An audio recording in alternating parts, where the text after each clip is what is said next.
എൻ്റെ മോനെ അത് കറക്റ്റ് ശരിക്കുമുള്ള തോക്കാ. അത് ഒറിജിനൽ തോക്ക്, ഒറിജിനലായിട്ട് പൊട്ടിച്ചതാണ് ഞങ്ങൾ. അതങ്ങ് പൊട്ടിച്ച്. ഇങ്ങനെ തള്ളിക്കോ, പോലീസ് വീട്ടിൽ വരും കേട്ടോ. സോറി, ഒരു മയത്തിലൊക്കെ തള്ളാവൂന്ന് എന്നോട് കുട്ടേട്ടൻ പറഞ്ഞിരുന്നു.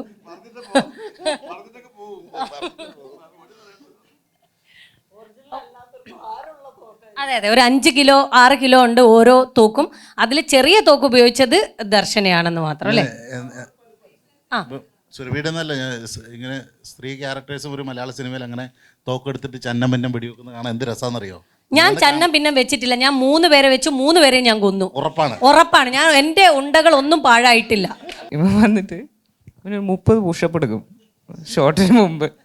U can see that. എന്നിട്ട് പോയിട്ടാ പുള്ളി സ്ട്രഗ്ലിംഗ് സീൻസ് ഒക്കെ അഭിനയിക്കുന്നത്. So it was passionate to watch him also. Very beautiful ആയിരുന്നു അത്. അല്ല, ഞാൻ ഇതിന് മുന്നേ ഞാൻ സ്റ്റേജിലാണ് യൂഷ്വലി പെർഫോം ചെയ്യല്. അപ്പോൾ ആ സ്റ്റേജിൽ കയറുന്ന മുന്നേ നമ്മൾ സാധാരണ ഒരു 100 പുഷപ്പ് അടിച്ചിട്ടാണ് പോകല്. അപ്പം ഞാൻ ആ സെയിം ടെക്നീക്ക് ഇവിടെ യൂസ് ചെയ്യാനായിരുന്നു മനസ്സിലുണ്ടായത്. പിന്നെ അതും നമ്മൾ സീൻ എന്ന് പറഞ്ഞാൽ നമ്മൾ വെടി കൊള്ളുന്ന സീനായിരുന്നു. അപ്പം ഞാൻ അങ്ങനെ കുറച്ച് പമ്പാവട്ടെ എന്ന് വിചാരിച്ചിട്ടാണ്. ഞാൻ ഒരാളൊരു റിവ്യൂ പറഞ്ഞെന്ന് വെച്ചിട്ട് ഒരു സിനിമയ്ക്ക് ആൾ കയറാതിരിക്കുന്നൊന്നും ഞാൻ കരുതുന്നില്ല. ഒരാളുടെ റിവ്യൂവിനെ ബേസ് ചെയ്തിട്ടൊന്നും അല്ല മലയാള സിനിമയോ അല്ലെങ്കിൽ ഇൻഡസ്ട്രി നിലനിൽക്കുന്ന അല്ലെങ്കിൽ ആളുകൾ കയറുന്നത്. കലാകാരൻ അവൻ സൃഷ്ടിക്കുന്ന കലാരൂപം പ്രേക്ഷകൻ ഇഷ്ടപ്പെട്ടാൽ ഡെഫിനറ്റായിട്ടൊന്ന് നന്നായിരിക്കും. ഇഷ്ടപ്പെട്ടാൽ മോശമാണെങ്കിൽ പറഞ്ഞോളൂ. പക്ഷെ ഒരാൾ പറഞ്ഞിട്ട് അത് മോശമെന്ന് പറഞ്ഞാൽ ഒരിക്കലും ഓടാതിരിക്കുകയില്ല, പ്രേക്ഷകൻ ഇഷ്ടപ്പെടാതിരിക്കില്ല. അതിൻ്റെ ഏറ്റവും വലിയ തെളിവാണ് ഞാൻ ഇത്രയും വർഷമായിട്ട് സിനിമയിൽ നിൽക്കുന്നു. ഞാൻ നായകനായിട്ടുണ്ട്, സഹനടനായിട്ടുണ്ട്, വില്ലനായിട്ടുണ്ട്, ഗുണ്ടായിട്ടുണ്ട്. ഒരുപാട് കാലഘട്ടങ്ങൾ കടന്നു വന്നയാളാണ് ഞാൻ. അപ്പോൾ എന്നെ ഇന്ന് ഞാൻ നടനായ ആളല്ല. അതുകൊണ്ട് ഞാൻ പറയുകയാണ്, എൻ്റെ എക്സ്പീരിയൻസ് വെച്ച് പറയണം, ആരെയും മോശക്കാരനായിട്ട് പറയുകയല്ല. ഇതുകൊണ്ടാണ് സിനിമ ഓടുന്നതെന്ന് ആരും വിശ്വസിക്കേണ്ട. ഞങ്ങളെല്ലാവരും കൂടി പടം കണ്ടു. ഞങ്ങൾക്ക് എല്ലാവർക്കും ഭയങ്കര ഇഷ്ടമായി. നിങ്ങൾക്ക് ഇഷ്ടമാവുമെന്ന് കരുതുന്നു. ഇനി എന്താണ് അല്ല, ഞങ്ങൾക്ക് ഇഷ്ടപ്പെട്ടു. മുത്തപ്പൻ്റെ കളി നല്ലതാണെന്ന് മുത്തപ്പനും കൂട്ടുകാരും കൂടെ പറഞ്ഞാൽ പോരല്ലോ, നാട്ടുകാരും കൂടെ ഇഷ്ടപ്പെടണമല്ലോ. പക്ഷേ നമുക്ക് ഫീഡ്ബാക്ക് വരുന്ന എല്ലാവർക്കും ഭയങ്കരമായിട്ട് ഇഷ്ടപ്പെട്ടു. ഒരുപാട് തിയേറ്ററിൽ നിന്ന് വിളിച്ചു, നമ്മുടെ സുഹൃത്തുക്കൾ വിളിച്ചു. സുഹൃത്തുക്കളല്ലാത്ത ആൾക്കാരും ഗംഭീര സിനിമയാണെന്നാണ് പറയുന്നത്. പക്ഷെ ഇതിൻ്റെ എല്ലാ ക്രെഡിറ്റും എനിക്ക് തോന്നുന്നത് എൻ്റെ ഡയറക്ടർ, സ്ക്രിപ്റ്റ് റൈറ്റർ, എൻ്റെ സിനിമാറ്റോഗ്രാഫറായ ആഷിഖിനാണ് ഞാൻ ഈ സിനിമയുടെ വിജയം സമർപ്പിക്കുന്നത്. ഞങ്ങളൊക്കെ ഇങ്ങനെ മാത്രമല്ല, കുറേ ക്യാരക്ടേഴ്സ് ഉണ്ട് ഇതിനകത്ത് ആർട്ടിസ്റ്റായിട്ട്. ഇത് കറക്റ്റായിട്ടൊരു കാസ്റ്റിംഗ് ഏറ്റവും ഗംഭീരമായിട്ട് ചെയ്ത സിനിമയാണ്. എല്ലാവർക്കും പറ്റിയ കഥാപാത്രങ്ങൾ, കൃത്യമായ അളവിൽ. ഇത് ഗംഭീര സിനിമയാണ് ഞാൻ കണ്ടിടത്തോളം. ഇനി നിങ്ങൾ തീരുമാനിക്കുക. റൈഫിൾ ക്ലബ്ബ് റിലീസായിരിക്കുകയാണ്. നിങ്ങളും കുറച്ച് പേരൊക്കെ പടം കണ്ടിട്ടുണ്ടെന്ന് കരുതുന്നു. ഞങ്ങൾ കണ്ടു, ഞങ്ങൾക്ക് നല്ല എക്സ്പീരിയൻസ് ആയിരുന്നു. നല്ല അഭിപ്രായങ്ങളാണ് കിട്ടുന്നത്. നിങ്ങൾക്ക് എന്തെങ്കിലും ചോദിക്കുകയാണെങ്കിൽ ചോദിക്കാൻ തോന്നണല്ലേ ചേട്ടാ? എനിക്ക് സിനിമ കണ്ടപ്പോൾ പ്രത്യേകത ഇതിൻ്റെ മേക്കിംഗ് വളരെ മൂന്ന് ലൊക്കേഷന് അടിപൊളിയായിട്ട് തന്നെ മേക്ക് ചെയ്തിട്ടുണ്ട്. കാരണം ഇവിടെയാണ് പറച്ചിലിൻ്റെ സ്റ്റൈലുകൾ, ഓവർ സെൻറ്റിമെൻറ്റ്സ് ഒന്നും ഇല്ലാതെ പട എന്ന് പറഞ്ഞിട്ട് ഒരു ലാഗ് പോലും ഇല്ലാതെ എടുപിടിന്ന് തീർക്കുന്ന എനിക്ക് ഈ സിനിമ ഇങ്ങനെ കഥാപാത്രം കേട്ടപ്പോൾ ഫസ്റ്റ് മൈൻഡ് വന്നത് എന്തായിരുന്നു? ഇത് ഇങ്ങനെ തന്നെ ഒരു അഭിപ്രായം വരുമെന്നുള്ളതായിരുന്നു നമ്മുടെ എല്ലാ ഘട്ടത്തിലെയും പ്രതീക്ഷ. ഇതിൻ്റെ ഐഡിയ പറയുമ്പം അല്ലെങ്കിൽ ഇതിൻ്റെ റൈറ്റിംഗ് നടക്കുന്ന സമയത്തോ അല്ലെങ്കിൽ ഇതിൻ്റെ ഷൂട്ട് നടക്കുന്ന സമയത്തോ ഒക്കെ ഈ സിനിമയെക്കുറിച്ചുള്ള പ്രതീക്ഷ ഒരു തരത്തിലും താഴത്തോട്ട് ഒരു ഘട്ടത്തിലും പോയിരുന്നില്ല എന്നുള്ളത് തന്നെയാണ്. അത് ഇന്ന് റിലീസായി ഈ പടം ഇങ്ങനെ ഒരു അഭിപ്രായം കേട്ട് നിൽക്കുമ്പോഴും അതുപോലെ തന്നെയാണ് തോന്നുന്നത്. ഭയങ്കര ഉറച്ച വിശ്വാസമായിരുന്നു ഈ വിഷയത്തിലും ഈ സിനിമയിലും. ഞങ്ങൾ ഷൂട്ട് ചെയ്യുമ്പോൾ തന്നെ ഇതിൻ്റെ ഈ ഒരു പുതുമ, എന്താ പറയുക, ഈ സബ്ജക്റ്റ് മാത്രമല്ല മേക്കിങ്ങിൻ്റെ പുതുമയും ഞങ്ങൾ സ്പോട്ടിൽ തന്നെ അനുഭവിച്ച ആൾക്കാരാണ്. കാരണം ആഷിക്ക് തന്നെയാണ് ക്യാമറ ചെയ്തിട്ടുള്ളത്, ആഷിക്ക് തന്നെ ഡയറക്ടറും. ശരിക്കും പറഞ്ഞാൽ ആ ലൊക്കേഷനിൽ ആഷിക്കിന് ഒരു ദിവസം പോലും ഒരു 5 മിനിറ്റ് പോലും ഞങ്ങൾക്ക് ഫ്രീ ആയിട്ട് കിട്ടിയിട്ടില്ല. അപ്പോൾ ഞങ്ങളൊക്കെ ആലോചിക്കും, ഇയാൾ ഇങ്ങനെ കിടന്ന് കഷ്ടപ്പെടുന്നല്ലോ. പക്ഷെ ആ കഷ്ടപ്പാടിൻ്റെ എന്തുകൊണ്ടാണ് ആഷിക്ക് അന്ന് അത്രയും ഒരു ഹാർഡ് വർക്ക് എടുത്തിട്ടുള്ളത് എന്നുള്ളത് ഇന്ന് സിനിമ കാണുമ്പോഴത്തേക്കാണ് നമുക്ക് മനസ്സിലായത്. കാരണം എളുപ്പമല്ല ഇങ്ങനത്തെ ഒരു സബ്ജക്റ്റ് എടുത്തിട്ട് അതിനെ ഇത്രയും മനോഹരമായിട്ട് മേക്ക് ചെയ്യുക എന്ന് പറയുന്നത് എളുപ്പമുള്ള കേസല്ല. പ്രത്യേകിച്ച് ഡയറക്ടറും ക്യാമറാമാനും പ്രൊഡ്യൂസറും ഒരാൾ തന്നെയാണ് എന്ന് പറയുന്ന ഒരു അവസ്ഥയുണ്ട്. ഞങ്ങൾ ഏറ്റവും അധികം എൻജോയ് ചെയ്ത് വർക്ക് ചെയ്തിട്ടുള്ള ഒരു സിനിമയാണ്. നമ്മളിപ്പോൾ എല്ലാ സിനിമയും പറയുന്ന ഒരു ഡയലോഗ് തന്നെയാണെങ്കിൽ പോലും ഇതിൻ്റെ പ്രത്യേകത ചിലപ്പോൾ ഇവരൊക്കെ പറഞ്ഞു കാണുമായിരിക്കും, ഇന്നലെയൊക്കെ ചില ഇതിൽ പറഞ്ഞു കാണുമായിരിക്കും, നമുക്കൊരു കാരവൻ ലൈഫൊന്നും ഈ സിനിമയിലില്ലായിരുന്നു. കാരണം ഒരു എസ്റ്റേറ്റിൻ്റെ മണ്ടയ്ക്ക് മുകളിലുള്ളൊരു ബംഗ്ലാവിലാണ് നമ്മൾ ഷൂട്ട് ചെയ്യുന്നത്. ഞങ്ങൾക്കൊക്കെ താമസിക്കാനായിട്ട് ഓരോരോ റൂം ഉണ്ടാക്കി വെച്ചിരിക്കുക, അത്രയേ ഉള്ളൂ. എല്ലാവർക്കും ആണുങ്ങൾക്ക് വേറെ പെണ്ണുങ്ങൾക്ക് വേറെ എന്നൊക്കെ പറഞ്ഞ റൂം ഉണ്ടാക്കി വെച്ചിട്ടുണ്ടെങ്കിൽ പോലും ഒറ്റ റൂമിലായിരുന്നു ഞങ്ങളെല്ലാവരും അവിടെ കഴിഞ്ഞതൊക്കെ. ഈ സിനിമയ്ക്ക് അത്രത്തോളം ഈ ആർട്ടിസ്റ്റുമായിട്ടുള്ള ഒരു എന്താ പറയുക ഒരു ഒരു ഒരു ഒരു ഒരു കെമിസ്ട്രി എന്ന് പറയുന്ന സംഭവം ഉണ്ടല്ലോ, അത് ഈ ഷൂട്ടിംഗ് ലൊക്കേഷനിൽ തന്നെ ഞങ്ങൾക്ക് ഫീൽ ചെയ്തിട്ടുള്ള ഒരു കാര്യമാണ്. സോ ഇപ്പോൾ ഈ മോർണിംഗ് ഷോ കഴിഞ്ഞപ്പോൾ തന്നെ ഇപ്പം മൊബൈലിലൊക്കെ വരുന്ന മെസ്സേജുകളും അല്ലെങ്കിൽ നമ്മുടെ യൂട്യൂബേഴ്സും എല്ലാവരും തന്നെ പറഞ്ഞിട്ടുള്ളതൊക്കെ തന്നെ വളരെ പോസിറ്റീവായിട്ടുള്ള ഒരു ഇതാണ്. ഇതൊരു ഹോളിവുഡ് മേക്കിംഗ് ആണോ അല്ലെങ്കിൽ ബോളിവുഡ് മേക്കിംഗ് ആണോ എന്നൊക്കെ ചോദിക്കുന്നുണ്ട്. ഇത് ഏത് വുഡ് ആണെങ്കിലും ശരി, പക്ഷേ ഇങ്ങനെ ഒരു സിനിമ എന്ന് പറയുന്നത് നമുക്ക് വളരെ അപൂർവം കാണാൻ പറ്റുന്ന ഒരു സാധനമാണ്. ഇത് നമുക്കൊരു തിയേറ്റർ എക്സ്പീരിയൻസ് ചെയ്താൽ മാത്രമേ മനസ്സിലാവത്തുള്ളൂ. നമുക്കിതിൻ്റെ കഥയെ പറ്റിയോ അല്ലെങ്കിൽ ഇതിൻ്റെ മറ്റ് ഒരുപാട് കാര്യങ്ങളിലേക്ക് കടന്നു കഴിഞ്ഞാൽ ഇതിൻ്റെ സസ്പെൻസും കാര്യങ്ങളൊക്കെ ഒരു ഇതായി പോവും. സോ നമുക്ക് പറയാനുള്ളത് പ്രേക്ഷകർ ഇത് തിയേറ്ററിൽ കണ്ട് ആസ്വദിക്കണം എന്ന് മാത്രമേ ഉള്ളൂ. ഇതൊരു പക്ക ആഷിഖ് അബു ഫിലിം എന്ന് തന്നെ പറയാൻ പറ്റത്തുള്ളൂ. ദിലീഷ് ഇവിടെ ഈ ലോ പ്രൊഫൈൽ വന്ന് Christmas തൂക്കാമെന്നുള്ളതൊരു പ്ലാനായിരുന്നു?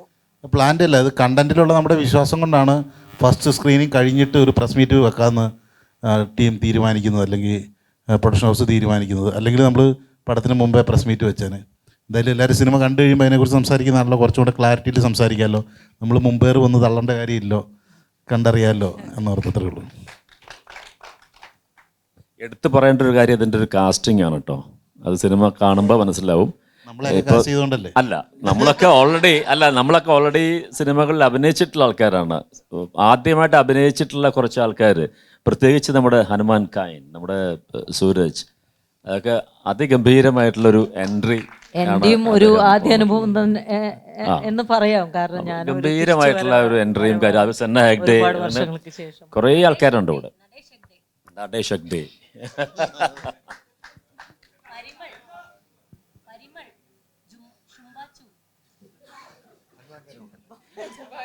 Suraj, what's your experience after watching movie? എനിക്ക് ഒരു വളരെ നല്ലൊരു എക്സ്പീരിയൻസ് ആയിരുന്നു. ആദ്യമായിട്ടായിരുന്നു, പറഞ്ഞ മാതിരി ആദ്യമായിട്ടാണ് ആക്ട് ചെയ്യണത്. പക്ഷേ എൻ്റെ ചുറ്റുപാട് ഇത്രയും ടാലൻറ്റഡും ഇത്രയും വോമായ ആക്ടേഴ്സും അങ്ങനത്തെ ഒരു കാസ്റ്റ് ഉണ്ടാകുമ്പോൾ it was much more easier experience. പിന്നെ ആഷിഖേട്ടനും നമ്മളെ വളരെ ഒരു പ്രസൻസ് ഉണ്ട്. അവർ ക്യാമറേൻ്റെ ബാക്കിലാണെങ്കിലും അല്ലെങ്കിൽ നമ്മളോട് സംസാരിക്കുകയാണെങ്കിലും നല്ലൊരു രീതിയുണ്ട്. എങ്ങനെയാണ് നമുക്ക് ഒരു ഫസ്റ്റ് ടൈം ആകുമ്പോൾ നമുക്ക് ആ ഒരു നെർവസ്നെസ് ഉണ്ടാവുമല്ലോ, പക്ഷെ അത് റിമൂവ് ചെയ്യാൻ പറ്റിയ ഡയറക്ടറായിരുന്നു. ആൻഡ് ദാറ്റ് ടു താങ്ക് ആഷിഖേട്ടൻ for trusting me with this. Because പറഞ്ഞ മാതിരി ഇവർ മുന്നിലൊക്കെ ഞങ്ങൾക്ക് I have no idea, right? പക്ഷെ ആദ്യമായിട്ടൊന്ന് ചെയ്യുമ്പോൾ it's an honour. So it was a beautiful. അതൊക്കെ വെറുതെ കുറച്ച് വിനയമാണ്, കുറച്ച് വിനയം കൂട്ടി പറഞ്ഞതാണ്. അങ്ങനത്തെ ഒരു ഫീൽ ഞങ്ങൾക്ക് തോന്നിയിട്ടില്ല. സൂരജ് ഫസ്റ്റ് ഡേ തന്നെ അതിഗംഭീരമായിട്ട് പെർഫോം ചെയ്തിട്ടുള്ള സീൻസ് ആയിരുന്നു. ഞങ്ങൾ ചെറുതായിട്ടൊന്ന് പേടിച്ച്. അതെ, സൂരജിൻ്റെ ഒരു പ്രിപ്പയർ ചെയ്യുന്ന ടെക്നിക്ക് തന്നെ നമ്മൾ ഞെട്ടിപ്പോയിട്ടുണ്ട്. ഇവ വന്നിട്ട് ഇവന് 30 പുഷപ്പ് എടുക്കും ഷോട്ടിന് മുമ്പ്. You can see that. എന്നിട്ട് പോയിട്ടാണ് പുള്ളി സ്ട്രഗ്ലിങ് സീൻസ് ഒക്കെ അഭിനയിക്കുന്നത്. So it was passionate to watch him also. Very beautiful ആയിരുന്നു അത്. അല്ല, ഇതിന് മുന്നേ ഞാൻ സ്റ്റേജിലാണ് യൂഷ്വലി പെർഫോമൻസ് ചെയ്യല്. അപ്പോൾ ആ സ്റ്റേജിൽ കയറുന്ന മുന്നേ നമ്മൾ സാധാരണ ഒരു 100 പുഷപ്പ് അടിച്ചിട്ടാണ് പോകല്. അപ്പം ഞാൻ ആ സെയിം ടെക്നീക്ക് ഇവിടെ യൂസ് ചെയ്യാനായിരുന്നു മനസ്സിലുണ്ടായത്. പിന്നെ അതും നമ്മൾ സീൻ എന്ന് പറഞ്ഞാൽ നമ്മൾ വെടി കൊള്ളുന്ന സീനായിരുന്നു. അപ്പൊ ഞാൻ അങ്ങനെ കുറച്ച് പമ്പാവട്ടെ എന്ന് വിചാരിച്ചിട്ടാണ്. അതെ അത് എണ്ണാൻ വേണ്ടിട്ട് എന്നെ നിർത്തുമായിരുന്നു. സൊർബി ചേച്ചി പ്ലീസ് കം ആൻഡ് കൗണ്ട്. ഞാനാണെങ്കിൽ പേടിച്ച് വിറച്ച്, മോനെ സൂരജ് അല്ല ഹനുമാൻ കൈൻ്റെ ഒക്കെ ആണല്ലോ ഇവൻ. അപ്പോൾ പോയി എങ്ങനെ എണ്ണി അങ്ങനെ വാമാക്കിയിട്ട് നോക്കൂ എന്നൊക്കെ പറഞ്ഞിട്ട് അല്ലേ. ഇവരെ കോൺഫിഡൻസ് ഒക്കെ ഉണ്ടായിട്ടാണ് നമുക്കൊന്ന് ചെയ്യാൻ പറ്റിയത്. Like it was really fun. It was a beautiful time and yeah. adane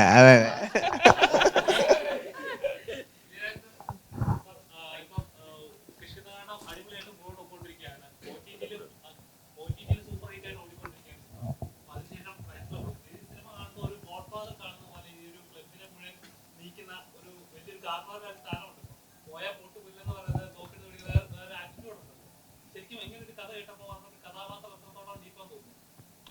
ഇല്ല, ഇതിനകത്ത് എൻ്റെ കഥാപാത്രത്തിൻ്റെ എൻ്റെ വലിയ മിടുക്കൊന്നുമല്ല. ഞാൻ മുമ്പ് പറഞ്ഞില്ലേ, ഇത് ആഷിഖ് അബുവിൻ്റെ സിനിമയാണ്. ഞാൻ കുറേ നാളായിട്ട് അഭിനയിക്കുന്ന ആളാണ്. ഈ ക്യാരക്ടറിൻ്റെ എന്നെ പോസ്റ്റ് ചെയ്തിരിക്കുന്നത്. എനിക്ക് നടക്കാൻ പോലും സമയമില്ലല്ലോ, ഇരിപ്പല്ലേ. ഒരു കസേര ഇരുന്നോണ്ട് നടൻ എന്ത് ചെയ്യാൻ പറ്റും? എനിക്കൊന്നും ചെയ്യാൻ പറ്റില്ല അവിടെ. അദ്ദേഹമാണ് എന്നെ ഇതിനകത്ത് എന്തെങ്കിലും ഞാൻ ചെയ്തിട്ടുണ്ടെങ്കിൽ അത് ആഷിഖ് അബുവാണ്. സത്യത്തിൽ അത് കുട്ടേട്ടൻ്റെ അടവായിരുന്നു. കാരണം കസേരയിൽ മാത്രം ഇരിക്കുമ്പോൾ ബാക്കി ചെല്ലണ്ട, അല്ലെങ്കിൽ ഞാൻ ഓടിച്ചെന്ന് വെടിവെക്കേണ്ടി വരും, കൊള്ളേണ്ടി വരും, വീഴേണ്ടി വരും. ഇത് കസേരയാകുമ്പോൾ ഒരു ലിമിറ്റ് ഉണ്ടല്ലോ, ആരെങ്കിലും തള്ളി കൊണ്ടുപോയിക്കോളും. അല്ല, അങ്ങനെ സന്തോഷമുണ്ട് കേട്ടോ. 32 ദിവസത്തോളം ഞാൻ ആ സിനിമയിൽ അഭിനയിച്ചു. ചിലപ്പോൾ എനിക്ക് ഒരു ഷോട്ടൊക്കെ അറിയും ഒരു ദിവസം. അപ്പം ഞങ്ങൾക്ക്, പക്ഷേ എനിക്കൊരു വിഷമമില്ല. എന്താ വെച്ചാൽ എല്ലാവരും കൂടി മുറിക്കകത്തിരിക്കും. ഇതങ്ങോട്ട് തള്ളുക, കളിയാക്കുക, കൊല്ലുക, ഇതൊക്കെ എന്നെ എനിക്ക് വെളുപ്പിന് 2:30 മണിക്ക് ഒരു ഷോട്ട് വരും. ഞാൻ രാവിലെ മേക്കപ്പ് ചെയ്യും, മേക്കപ്പ് ഇരിക്കും. അപ്പോൾ 2:30 മണിക്കാണ്. അപ്പോൾ ചിലപ്പം എനിക്ക് നേരത്തെ ഷോട്ട് വരും. അപ്പോൾ ഈ സുരഭിയൊക്കെ കൂടെ പോയി ആഷിഖിനോട് പറയും, വേണ്ട കുട്ടിയുടെ വെയിറ്റിങ്, പുള്ളി ഉറങ്ങുക, കുറച്ച് കഴിഞ്ഞ് എടുത്താലും മതി, പുള്ളി ഉറങ്ങിക്കോട്ടെ എന്ന്. അപ്പോൾ പിന്നെ ആഷിക്കും വിചാരിക്കും ഞാൻ ഉറങ്ങിക്കോട്ടെ എന്ന്. അപ്പോൾ ലാസ്റ്റ് ഷോട്ട് എനിക്ക് എടുക്കും 2:30 മണിക്ക്. അപ്പോൾ ഇവരൊക്കെ സുഖമായിട്ട് ബാക്കി ഷോട്ടൊക്കെ കഴിഞ്ഞ് ഇവർ പോകും. അങ്ങനെ 2:30 കുട്ടിയുടെ എന്നുള്ള പേര് കിട്ടി എനിക്ക്. പിന്നെ ഞാൻ അവിടെ 10 ദിവസം കഴിഞ്ഞപ്പോൾ ചേട്ടൻ 2 മണിയാകുമ്പോഴേ റെഡി ആവുള്ളൂ. കാരണം 2:30 വിളിക്കുള്ളൂ. അയ്യോ അല്ല, നോണ പറയില്ല കേട്ടോ. ഞാൻ രാവിലെ അതിരാവിലെ ഞാൻ റെഡിയാകും. പക്ഷേ ഇവരൊക്കെ ഈ പിള്ളേരല്ലേ. അപ്പം ഞാനിപ്പോൾ ഇവരെന്ത് പറഞ്ഞാൽ ഞാൻ സമ്മതിച്ചു കൊടുക്കും. ഞാനുള്ള കാരണവർ 42 വർഷമായിട്ട് സിനിമയിൽ. പക്ഷേ അല്ലേ, ഒരു അഹങ്കാരമൊന്നും കുട്ടേട്ടൻ കാണിച്ചില്ല. അഹങ്കാരമല്ല, അഹങ്കാരം എൻ്റെ അവസ്ഥയാ. അഹങ്കാരമല്ല കുഞ്ഞെ, പിടിച്ചു നിൽക്കണ്ടേ നിങ്ങളുടെ കൂടെയൊക്കെ. ഇത് എന്ത് നാക്കാത്ത ഇവളൊക്കെ വെള്ളം കൂടെ ഒരിക്കലും. ഞാൻ മലയാള സിനിമ ഇത്രയും വർഷമായിട്ട് നിന്നിട്ടും ഇതിൻ്റെ കൂടെ നിൽക്കുക എന്നുള്ളതാണ് ഏറ്റവും വലിയ പ്രശ്നം. ഞാൻ സർവൈവ് ചെയ്ത് വരുന്നുണ്ട് കേട്ടോ. എന്താണ്, കുഴപ്പമില്ല, ഞാൻ പിടിച്ചു നിൽക്കും. ഇവിടെ തരണം ചെയ്യാൻ പറ്റുമെങ്കിൽ ഞാൻ ഇനി കുറേ കൂടെ നിൽക്കും മലയാള സിനിമയിൽ, ഉറപ്പാണ്. ഇത് പാസ്സായാൽ ഞാൻ ഇനി എനിക്ക് എന്നെ ആർക്കും തടുക്കാൻ പറ്റില്ല. ഇത് പാസ്സായി ഞാൻ. സുരഭി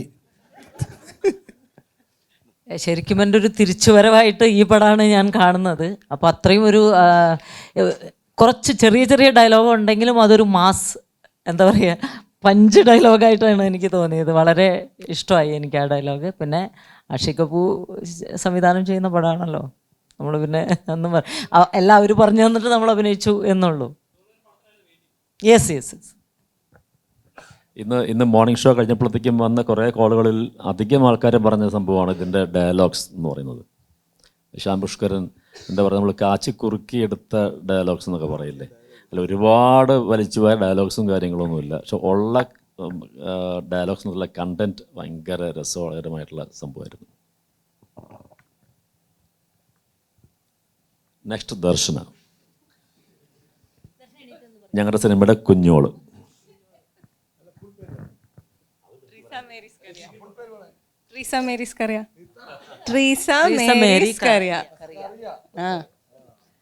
ഒന്നുമില്ല, എനിക്ക് ഇത്രയും ആക്ടേഴ്സിൻ്റെ കൂടെ ഒരുമിച്ച് വർക്ക് ചെയ്തിരിക്കുന്നത് ഐ തിങ്ക് ഫസ്റ്റ് ടൈമാണ്. നാടകത്തിലൊക്കെ ചെയ്യുന്ന പോലത്തെ ഒരു ഫീലിംഗ് ആയിരുന്നു. സോ എല്ലാവരും ഇതേ പറഞ്ഞ പോലെ എല്ലാവരുമായിട്ട് ഇൻട്രാക്ട് ചെയ്യാൻ കുറേ ദിവസങ്ങളുണ്ടായിരുന്നു.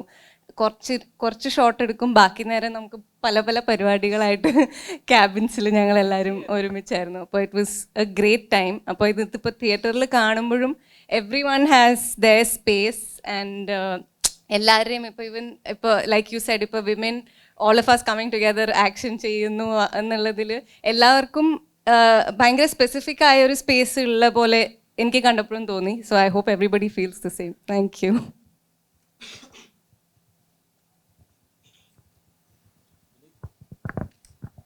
നമസ്കാരം. റൈഫിൾ ക്ലബിൻ്റെ ഏറ്റവും എനിക്ക് രസകരമായിട്ട് തോന്നിയൊരു കാര്യം, അത് പറഞ്ഞു തുടങ്ങാൻ നല്ലത് സൂരജാണ്. കാരണം സൂരജിനെ അഭിനയിക്കാൻ വിളിച്ചിട്ട് ഷൂട്ടിൻ്റെ ഡേറ്റ് ആയിട്ടും സൂരജ് അവിടെ നിന്ന് ഇങ്ങോട്ട് വരുന്നില്ല. അപ്പോൾ ശ്യാമൻ്റെ അടുത്ത് പറഞ്ഞാണ്, സൂരജ് പറഞ്ഞു എനിക്ക് സ്ക്രിപ്റ്റ് അയച്ചതാ, എനിക്ക് ക്യാരക്ടറിൻ്റെ ഡീറ്റെയിൽ വേണം, എനിക്ക് കഥ കേൾക്കണം എന്നൊക്കെ പറഞ്ഞു. അപ്പോൾ ഞങ്ങളെല്ലാവരും ആദ്യമേ ഉണ്ടായിരുന്ന ഏറ്റവും വലിയ റൈഫിൾ ക്ലബിൻ്റെ ഒരു പ്രത്യേകത അതാണ്, ആ സിനിമയുടെ കഥ പക്ഷേ ഒരു പേജിലും എഴുതി തരാവുന്ന കഥയേ ഉള്ളൂ.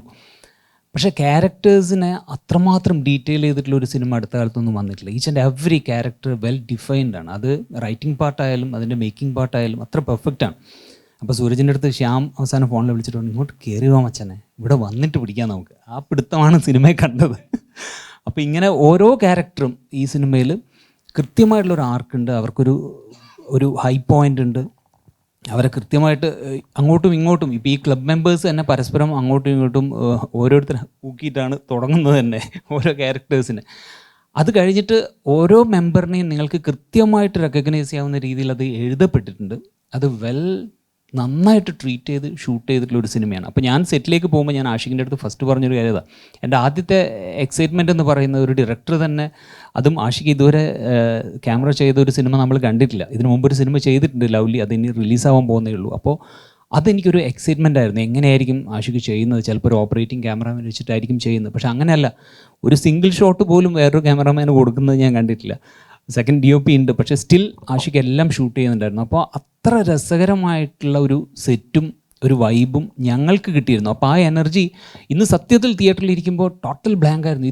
ഇത് വർക്കാവുന്നുണ്ടോ, ഇത് അറിയുന്നില്ല, കാരണം നമുക്ക് ആ ഒരു ജഡ്ജ്മെൻറ്റ് പോയിരുന്നു.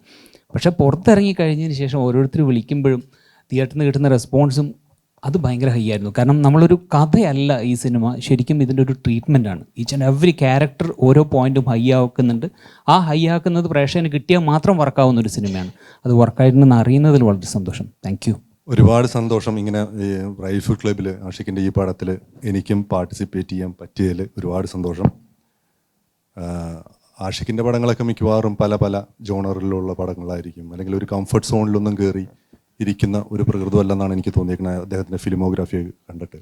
സോ അദ്ദേഹത്തിൻ്റെ പുതിയൊരു പടം, ആ പുതിയൊരു എക്സ്പെരിമെൻറ്റിൽ എനിക്കും ഒരു ഭാഗമാകാൻ കഴിഞ്ഞാൽ ഒരുപാട് സന്തോഷം. അതുപോലെ തന്നെ എനിക്ക് ഈ സിനിമയിൽ കണ്ടപ്പോൾ വളരെ സന്തോഷം തോന്നി. അതിനേക്കാളൊക്കെ ഉപരി ഇവിടെ ഇരിക്കുന്ന എല്ലാവരും എന്നേക്കാൾ സീനിയേഴ്സായിരിക്കണം ഒരുപക്ഷെ. അഭിനയത്തിലായാലും ടെക്നീഷ്യൻസ് ഉണ്ട്, അഭിനേതാക്കളുണ്ട്, എല്ലാവരും ഉണ്ട്. പിന്നെ കുട്ടിയേട്ടനെ പോലുള്ള ആൾക്കാരൊക്കെ നന്നായിട്ടുണ്ടാന്ന് പറഞ്ഞപ്പോൾ സത്യത്തിൽ എനിക്ക് ഒരുപാട് സന്തോഷം തോന്നി. എനിവേ, ഈ ക്രൂവിൻ്റെ കൂടെ എസ്പെഷ്യലി മൈ സൂസൻ, ഒരുപാട് സന്തോഷം, ഹാപ്പിയാണ്.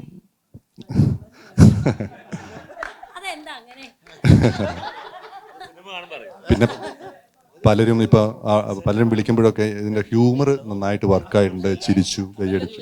ഇല്ല, കേട്ടില്ല. ചോദിച്ചോ.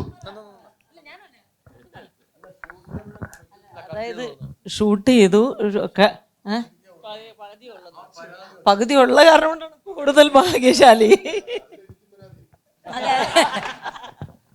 അതിൻ്റെ ഞങ്ങളുടെ ഗുരുനാഥൻ എന്ന് പറയുന്നത് സത്യത്തിൽ അന്ന് ഞങ്ങളുടെ മെയിൻ ഗുരുനാഥയായിട്ടുള്ള ദർശന അവിടെ ഉണ്ടായിരുന്നില്ല. പക്ഷേ വിഷ്ണു അഗസ്ത്യ അത് ഏറ്റെടുത്തു, അതിന് വേണ്ടിയിട്ടുള്ള നേതൃത്വമൊക്കെ നൽകിയെങ്കിലും അല്ലേ ചോദിച്ചാൽ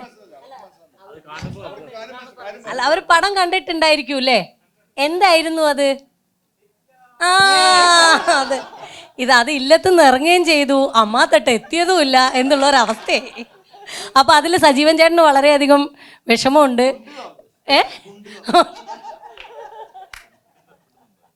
അതെ, അപ്പോൾ സാരല്ല സജീവൻ ചേട്ടാ, നമുക്കത് ഡിലീറ്റഡ് സീൻസ് എന്ന് പറഞ്ഞിട്ട് ഒരു പീസ് എടുത്ത് അതെ, നമുക്ക് ഇനിയും പോരല്ലേ, മതിയായില്ലല്ലേ? അത് അടുത്ത പാർട്ടിൽ കുറച്ചും കൂടി ഉണ്ടാവുമെന്ന് നമുക്ക് പ്രതീക്ഷിക്കാം. സെക്കൻഡ് പാർട്ടിൽ ഓണത്തിനല്ലേ?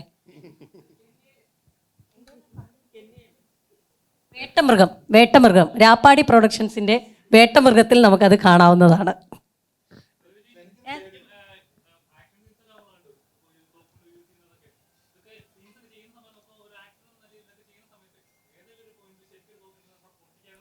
എൻ്റെ മോനെ, അത് കറക്റ്റ് ശരിക്കുമുള്ള തോക്കാ.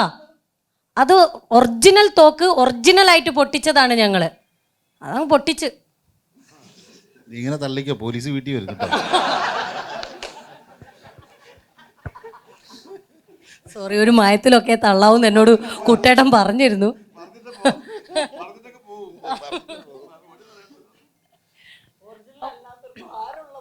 അതെ അതെ, ഒരു 5 കിലോ 6 കിലോ ഉണ്ട് ഓരോ തോക്കും. അതിൽ ചെറിയ തോക്ക് ഉപയോഗിച്ചത് ദർശനയാണെന്ന് മാത്രം അല്ലേ? ആ, സുരഭിയുടെ എന്നല്ല, ഇങ്ങനെ സ്ത്രീ ക്യാരക്ടേഴ്സും ഒരു മലയാള സിനിമയിൽ അങ്ങനെ തോക്കെടുത്തിട്ട് ചന്നം പിന്നം വെടിവെക്കുന്നത് കാണാൻ എന്ത് രസമാണെന്നറിയോ? ഞാൻ ചന്നം പിന്നെ വെച്ചിട്ടില്ല. ഞാൻ 3 പേരെ വെച്ചു, 3 പേരെയും ഞാൻ കൊന്നു. ഉറപ്പാണ്. ഞാൻ എൻ്റെ ഉണ്ടകൾ ഒന്നും പാഴായിട്ടില്ല. അപ്പോൾ എനിക്ക് വളരെയധികം സന്തോഷമുണ്ട്. കാരണം ശ്രീ ശങ്കരാചാര്യ യൂണിവേഴ്സിറ്റിയിൽ പഠിക്കാൻ പോയതുപോലെയുള്ള ഒരു വൈബായിരുന്നു. ഇവരെല്ലാവരും കണ്ടില്ല, എത്ര സീനിയേഴ്സാണ്. പൊന്നമ്മ ചേച്ചി ആണെങ്കിലും കുട്ടേട്ടനാണെങ്കിലും ഓരോ ദിവസവും വൈകുന്നേരം ഈ കൺവിൻസിങ് സ്റ്റാർ വന്നിട്ട് ഞങ്ങളെ കൺവിൻസ് ചെയ്യും.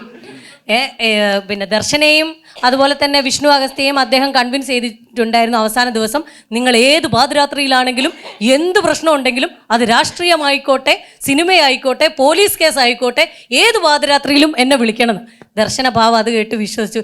വിളിക്കും ചേട്ടാ, എൻ്റെ പട്ടിയെടുക്കും ഫോണെന്ന്. അത്രയും ഞങ്ങളെ കൺവിൻസ് ചെയ്തുകൊണ്ടിരിക്കുകയായിരുന്നു ഓരോ ദിവസങ്ങളിലും. പിന്നെ വാണി ചേച്ചി ആയിക്കോട്ടെ, ഉണ്ണിമാങ്കോ ആയിരുന്നു ഞങ്ങളുടെ സ്പൈ വർക്ക് ചെയ്തുകൊണ്ടിരുന്നത്. കാരണം കഥയൊന്നും ഞങ്ങൾക്ക് അത്ര ഇതറിയില്ല. അപ്പോൾ പെട്ടെന്ന് അവിടെയൊക്കെ പോയി ഇന്നിങ്ങനെ സംഭവിക്കും അങ്ങനെ സംഭവിക്കും എന്നൊക്കെ ഞങ്ങൾക്ക് പറഞ്ഞു തന്നത് മാംഗോ ആണ്. പിന്നെ സൂരജിനെ പറ്റി ഞാൻ ആവശ്യത്തിൽ നമ്മളുടെ സ്റ്റാർ വിനീതേട്ടൻ, അദ്ദേഹത്തിൻ്റെ ഭക്ഷണം നിങ്ങളെല്ലാവരും കണ്ടു പഠിക്കേണ്ട ഒന്നാണ്. പച്ചക്കറികൾ മാത്രം, പലതരത്തിലാണ് അദ്ദേഹം ഫുഡ് കഴിക്കുന്നത്. അതുകൊണ്ടാണ് ഈ ഒരു നിത്യ യൗവനം ഷാജഹാൻ ഇപ്പോഴും സൂക്ഷിക്കുന്നത്. പിന്നെ പരിമളിനെയും എനിക്കധികം കൂടെ വർക്ക് ചെയ്യാൻ പറ്റിയിട്ടില്ല. നമ്മുടെ തെലുങ്ക് ഡയറക്ടർ, ഒന്ന് എണീറ്റ് നിൽക്കൂ.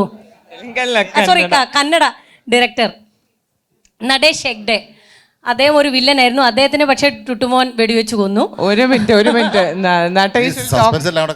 ഇന്ന് അവർ പടം കണ്ടു. അവർക്ക് വേണ്ടി നീ സംസാരിച്ച് കളയില്ലേ? അവർ സംസാരിച്ചോളൂ. പക്ഷെ അവരെ നമ്മൾ പരിചയമാണ്. അവരൊന്നും സംസാരിക്കുന്നില്ല. നീ നിർത്തിയാലല്ലേ സംസാരിക്കാൻ പറ്റുള്ളൂ.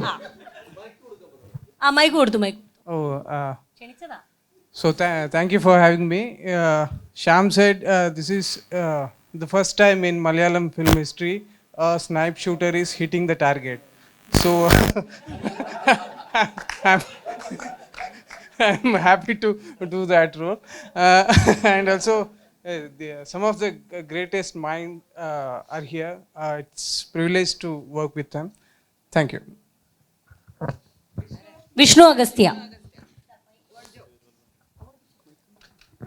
ഞാൻ വിഷ്ണു അഗസ്ത്യ. അപ്പോൾ ഞാൻ RDXന് ശേഷം വരുന്ന ഒരു സിനിമയാണ്. അപ്പോൾ ഇത്രയും ഭയങ്കര എന്താ പറയുന്നത്, ഇത്രയും വൈബുള്ള ഒരു ക്രൂവിൻ്റെ കൂടെ വർക്ക് ചെയ്യാൻ പറ്റിയതിൽ ഭയങ്കര സന്തോഷം. Thank you. എന്ത് ഇല്ല, ഉണ്ണിമാങ്കോ ഒന്നും പറയില്ല, പറഞ്ഞോ.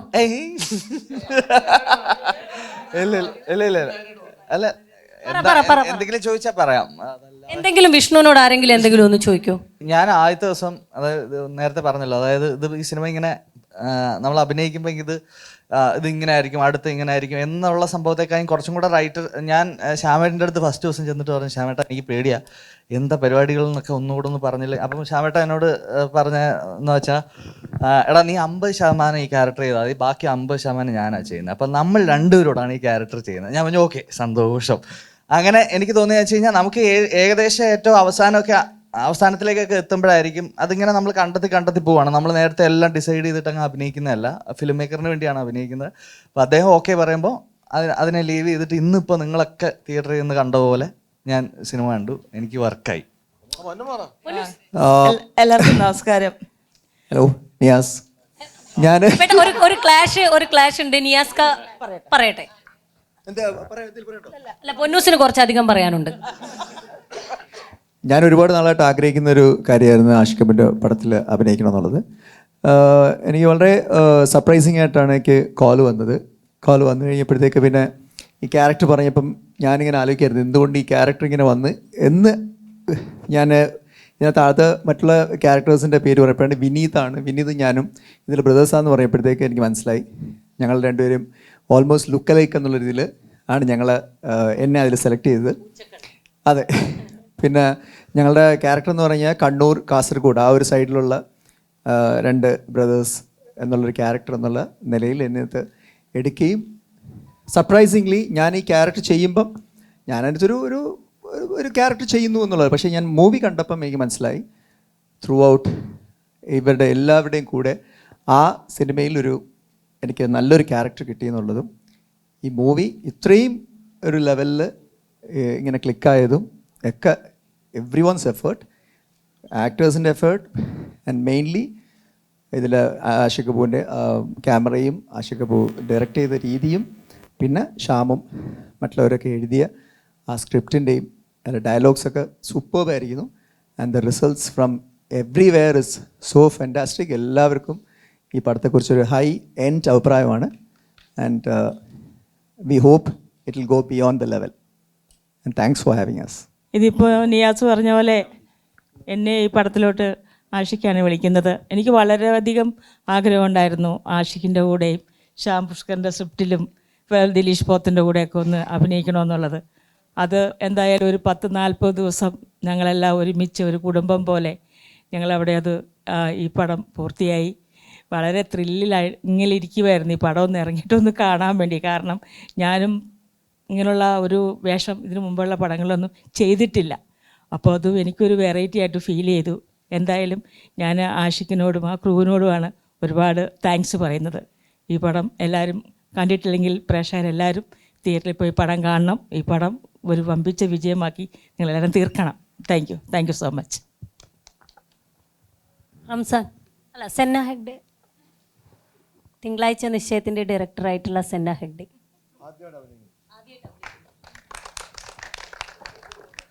I mean, English. So, അല്ല എനിക്ക് ഇൻ മൈ ലൈഫ് ഞാൻ ഒരിക്കലും ആക്ടർ ആവുമെന്ന് വിചാരിച്ചില്ല. I mean I had no aspiration. Even today like ഈ പടം കഴിഞ്ഞിട്ടും ഇനി ചോദിച്ചാൽ ഇല്ല ഇനി ആക്ടർ ആവണ്ട. സോ ഞാൻ I think the casting director call me.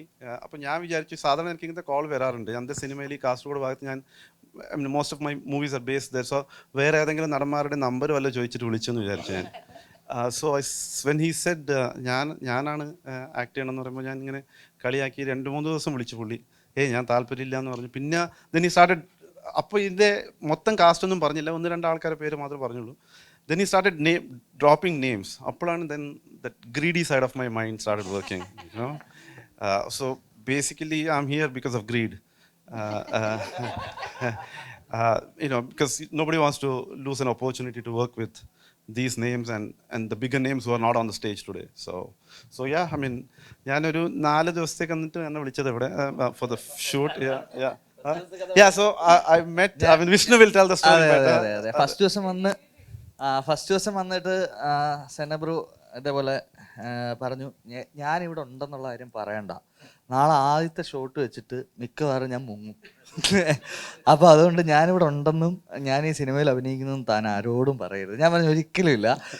പക്ഷേ പതുക്കെ അഭിനയിച്ച് വന്നപ്പോൾ ഫസ്റ്റ് പരിചയപ്പെട്ട ഇദ്ദേഹത്തെ കൊല്ലുന്നത് ഞാനാ. അതൊരാശ്വാസമായിരുന്നു. So yeah, I mean, so 4 ദിവസത്തേക്ക് വന്നതാ.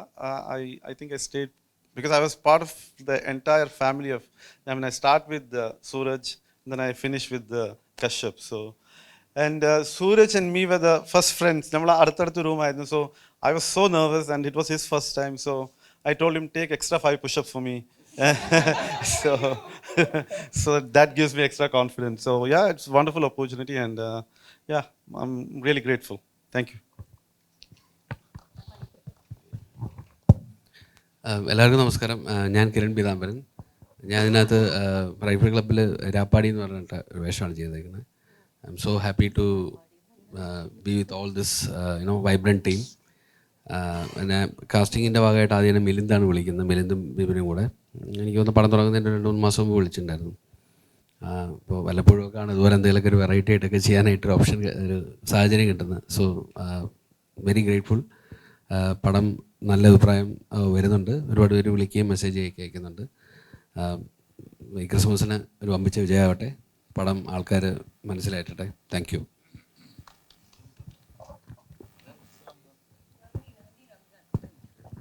ഹായ്, എല്ലാവർക്കും നമസ്കാരം. First of all thank you so much. അതിപ്പോൾ ഒരുപാട് സ്റ്റേജിൽ പെർഫോം ചെയ്തിട്ടുണ്ടെങ്കിലും ഒരുപാട് സ്റ്റേജിൽ പെർഫോം ചെയ്തിട്ടുണ്ടെങ്കിലും ഈ സ്റ്റേജിൽ നിൽക്കുമ്പോൾ കുറച്ച് പേടി കൂടുതലാണ്. കാരണം as an actor first stage ആയിരിക്കണം ഇങ്ങനെ. ആൻഡ് ഈ സിനിമയിൽ ആക്ച്വലി എന്നെ കാസ്റ്റ് ചെയ്തതും മിലിന്ദ് എന്ന് പറയുന്ന കാസ്റ്റിംഗ് ഡയറക്ടറാണ്. So first of all thanks to him. പുള്ളിയാണ് ആദ്യം എന്നെ ഓഡീഷൻ ചെയ്തതും അതിനുശേഷം ആഷിക്കേട്ടൻ എന്നെ സെലക്ട് ചെയ്യുക ചെയ്തത്. അത് കഴിഞ്ഞ് ഈ സിനിമയിലേക്ക് വരുമ്പോൾ ഞാൻ കൂടുതൽ സിനിമയുടെ സ്ക്രിപ്റ്റ് ആയിരുന്നു ആദ്യമേ കേട്ടത്. ഇതിൻ്റെ കാസ്റ്റ് ആരാണെന്നോ അല്ലെങ്കിൽ ആരാണ് അഭിനയിക്കുന്നതെന്നോ ഒന്നും എനിക്കറിയില്ലായിരുന്നു. അതിനുശേഷമാണ് ഇത്രയും സൂപ്പർ സീനിയർ ആക്ടേഴ്സും എക്സ്പീരിയൻസ്ഡ് ആയിട്ടുള്ളവരൊക്കെയാണ് കൂടെ ചെയ്യുന്നതെന്ന് മനസ്സിലാക്കിയത്. സോ അതെല്ലാം കഴിഞ്ഞ് ഞാൻ വിചാരിച്ചു എവിടെയെങ്കിലും ചെറിയൊരു തല കാണുമായിരിക്കും എന്ന് വിചാരിച്ചാണ് ഞാൻ ഈ പടം ചെയ്യുന്നത്. പക്ഷേ റിസൾട്ട് വന്നപ്പോൾ ഐ എം സോ ഹാപ്പി. നേരത്തെ ഇവിടെ ഉള്ളവർ പറഞ്ഞ പോലെ തന്നെ എല്ലാവർക്കും കൃത്യമായിട്ടുള്ള ക്യാരക്ടേഴ്സ് കൊടുത്ത പോലെ എനിക്കും കൃത്യമായിട്ട് ആഷിക്കേട്ടനും ശ്യാമേട്ടനും എല്ലാവരും കൂടിയും കൃത്യമായിട്ടൊരു ക്യാരക്ടർ തന്നിട്ടുണ്ട്. Thank you so much. പിന്നെ ഇപ്പോഴും റെസ്പോൺസ് കിട്ടിക്കൊണ്ടിരിക്കുകയാണ്. Thank you so much. എല്ലാവർക്കും നമസ്കാരം. ഞാൻ നവനി. ഇതിനകത്ത് നാദിയ എന്ന് പറഞ്ഞിട്ടൊരു ക്യാരക്ടർ ചെയ്തിട്ടുണ്ട്. പിന്നെ ഒരു ഡാൻസ് ചെയ്യാനുള്ളൊരു ഭാഗ്യം ഇതിനകത്ത് കിട്ടിയിട്ടുണ്ട്. എനിക്ക് ഒരുപാടധികം സന്തോഷമുണ്ട്. എന്നെ ഇതിനകത്ത് കാസ്റ്റ് ചെയ്തിരിക്കുന്ന കാസ്റ്റിംഗ് ഡയറക്ടർ മിലിന്ദേട്ടനാണ്. എനിക്ക് മൂന്ന് ദിവസം മുമ്പായിരുന്നു കോള് വരുന്നത് ഷൂട്ട് തുടങ്ങുന്നതിന്. വിളിച്ചിട്ട് ഓക്കെ ആഷിഖ് കപൂർ സാറിൻ്റെ മൂവിയാണ്, വിത്തിൻ 3 days പൂജ തുടങ്ങും, ഷൂട്ട് തുടങ്ങും, അങ്ങനെയായിരുന്നു. അപ്പം ഞാൻ ഈച്ച് ഡേ ഷൂട്ടിങ്ങിന് ഇങ്ങനെ കഴിഞ്ഞു പോകുമ്പോഴായിരുന്നു എനിക്ക് എൻ്റെ ക്യാരക്ടറിനെ പറ്റിയും ഈ മൂവിനെ പറ്റിയൊക്കെ കൂടുതൽ ഞാനും പഠിച്ചുകൊണ്ടിരുന്നത്. പിന്നെ ഒരുപാടധികം സന്തോഷമുണ്ട് ഇത്രയും വലിയ ആക്ടേഴ്സിൻ്റെ കൂടെ എനിക്ക് സ്ക്രീൻ ഷെയർ ചെയ്യാൻ പറ്റി. ഇതുപോലത്തെ ഒരു ഓപ്പർച്യൂണിറ്റി കിട്ടിയാണ്. എല്ലാവർക്കും പടം ഇഷ്ടമാവുമെന്ന് ഞാൻ പ്രതീക്ഷിക്കുന്നു. Thank you so much.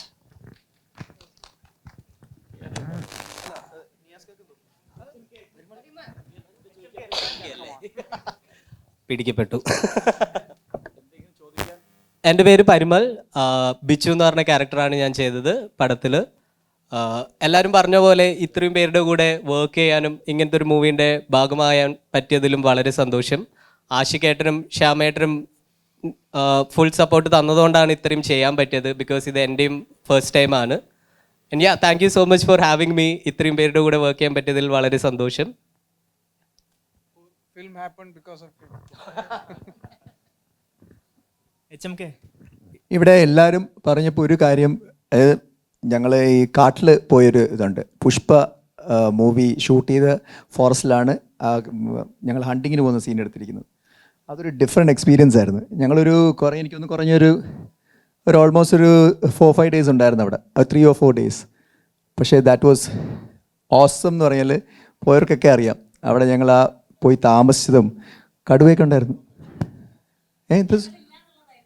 നിങ്ങളില്ലായിരുന്നു ഏറ്റവും ഭയങ്കര എക്സ്പീരിയൻസ് ആയിരുന്നു. പ്രത്യേകിച്ച് സുരഭി ഇല്ലാത്തതുകൊണ്ട് അവിടെ സമാധാനം ഉണ്ടായിരുന്നു ഞങ്ങൾക്ക്. അതായിരുന്നു ഏറ്റവും വലിയ റിലീഫ്. ദിലീഷൻ ചോദിച്ചാൽ പറയും ഏറ്റവും നല്ല റിലീഫ് അതായിരുന്നു. ഞങ്ങൾ അവിടെ നിന്ന് താമസിച്ചത് അവിടെ സാധാരണ ചെറിയ ചെറിയ ലോഡ്ജ് പോലത്തെ റൂംസൊക്കെയാണ്. എന്നിട്ട് എല്ലാവരും അവിടെ we all enjoyed like anything. ഒരു 3-4 days ഞങ്ങൾ എൻജോയ് ചെയ്ത്. അതൊരു ഞാൻ അനുഭവിച്ച ഇത്രയും നാൾ ഞാൻ സിനിമയിൽ അഭിനയിച്ചതിൽ ഏറ്റവും നല്ലൊരു എക്സ്പീരിയൻസ് ആയിരുന്നത്. രാജമന്ത്രി ആ സ്ഥലത്തിൻ്റെ പേര്. അല്ല, ശ്യാമ വളരെ ഡീറ്റെയിൽ ആയിട്ട് ക്യാരക്ടേഴ്സ് എഴുതുന്ന ഒരു റൈറ്ററാണ്. അത് പലതവണ പല സിനിമകൾ കൊണ്ട് പ്രൂവ് ചെയ്തിട്ടുള്ളതാണ്. ശ്യാമ ആഷിഖേട്ടന് വേണ്ടിയിട്ട് നിരവധി ക്യാരക്ടേഴ്സ് എഴുതിയിട്ടുണ്ട്. എല്ലാം ഭയങ്കര സൂപ്പർ ഹിറ്റ് ക്യാരക്ടേഴ്സാണ്. ഇപ്പം സോൾട്ടാംപൂറിലെ ബാബുച്ചേട്ടൻ്റെ ക്യാരക്ടർ പോലെ ഇപ്പം ഈ സിനിമയിൽ എനിക്ക് തോന്നുന്നു ഒരുപാട് ക്യാരക്ടേഴ്സ് ഉണ്ട്. അപ്പം അത് സുഹാസും ദിലീഷും ശ്യാമോടെ എഴുതുമ്പം അങ്ങനത്തെ ഒരു ക്യാരക്ടേഴ്സിനെ അതിൻ്റെ ഒരു പൂർണ്ണതയിൽ ഒരു സിനിമയിൽ ഒരു മേജർ പ്ലോട്ടിനെ അങ്ങനെ ഫോളോ ചെയ്യാനില്ലായിരിക്കും. ചെറിയൊരു ത്രെഡിലൊരു പടം നടക്കുമ്പോഴത്തേക്കും അതിൽ ക്യാരക്ടേഴ്സിനെ ഫോളോ ചെയ്തായിരിക്കും സിനിമ മുമ്പോട്ടേക്ക് പോവുക. അപ്പോൾ ഇത്രയധികം ക്യാരക്ടേഴ്സ് ഇപ്പം ഈ പ്രസ് മീറ്റിന് 10-20-30 ക്യാരക്ടേഴ്സ് ഉണ്ട് ഈ സിനിമയിൽ.